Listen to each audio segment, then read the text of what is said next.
it's time to level up family foods with the help from our next guest and her highly opinionated chef-in-training daughter. Your food will be bolder, saucier, and cheesier thanks to their new cookbook, Cook It Up. Please welcome Iron Chef Alex Guarnaschelli. Yay! Hello. Hi there, Chef. All right, you did, Alex, I wanted to ask you, you worked with your 16-year-old daughter, Ava, to make Cook It Up. One of the recipes is actually inspired by a movie. So what is the movie? What's the dish? And why did you want to include it in that cookbook? Those are some cute photos. Oh, I know. I love the ones you picked.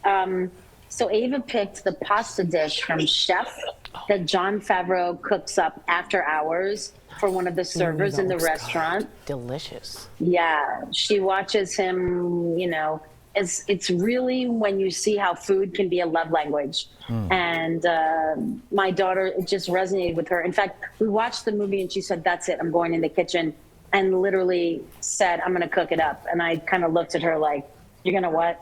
She said, I'm gonna cook it up. So we got the title of the book, but also just watching garlic cook in olive oil and adding pasta and herbs. I mean, Your heart. it's a love language. Yeah. Yeah, that is And your it heart. just, we wanted the book to be genuine, you know, to be really about the kind of weird way that you come about like a group of recipes in a family. That's amazing. So authentic. I also get the sense we get Ava's personality sort of threaded through this, because she wrote for this dish, she wrote, quote, it's salty like the chef in the movie and even like my mom, ha ha. Alex, how do you feel about Ava calling you salty? I'm not surprised, but I have to say that I love it. when you say someone else is something, you're actually saying that you're that thing. So I just always kind of say to her, like, oh, so you think I'm opinionated? What about you? Oh, so you like to cook? What about you? I kind of throw it back. We play tennis a lot with food, ingredients, and our emotions. You know, for anyone who has a teenager at home or has had a teenager or remembers being one, which is pretty much everyone, you know these moments, you know? Yes. Yes, we do. That's the teenage way of saying I get it from my mama. Yeah, exactly. So not only is your cookbook filled with bold moves from family foods, it also has a bonus recipe. Tell us about that. You know, we wrote the book, and the dog, our dog Leon, was in the kitchen with us. Just look at that little. I can't. I know he's so cute. I can't even. He's literally like he's like a little blueberry muffin. He was kind of looking at us like, what do I get? And we thought, you know, we really need to. He's a big part of our family. We need to include him. So with the food stylist and the photographer, we started making these batches of dog biscuits. And the first few batches we made, honestly, he would sniff them and kind of look up at us like, you're better than this. You know, a dog has a way of kind of, you know, evening out the playing field. And finally, we just kind of hit upon just the right amount of peanut butter, just that right texture. And he gobbled up half a plate. And we were like, this has to go in the book. And he's so photogenic. Come on. Yes. Yeah. Amazing. That dog was devastatingly cute. To the point where it almost derailed the interview. The dog is so cute. Now I have to ask you. You were an Iron Chef.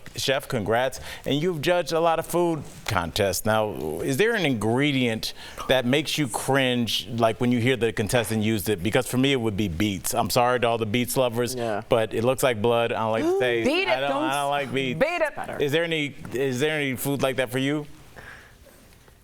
You know what? It's risotto for me. Oh. You know, the right. So I start to twitch a little bit when they grab the arborio rice from the shelf and start to make risotto. I just, I want to kind of crawl under the desk and just turn in my mic and my key card and go home. Wow, risotto. I would have never guessed that one. Jeff, how do you feel about that? I think what she's saying is because it takes too long. Is that what you're saying? Or you like the taste of it, right? No. No. Really? So I worked in a bunch of restaurants. Yeah, I worked in a bunch of restaurants and I made it every day for years. Yeah. And I just can't. It's like when people say to me, oh, aren't you sick of people serving you bread pudding when you judge on Chopped? And I say, yes, I will never eat bread pudding again. it's over, you know? For chefs, we just become desensitized or overexposed to certain foods. I got a hankering for some sense. mushroom risotto right now. So do I. Yeah. It's doing the opposite on me. Alex, thank you so much for joining us on DBL today. DBL Nation, you got to pick up a copy of Alex's cookbook, Cook It Up, Bold Moves for Family Foods, wherever books are sold. Thank you again, Alex. We will be right back. Thanks, Cook it Alex. up. Say hi to Congrats. Ava. Thank you. I like that phrase.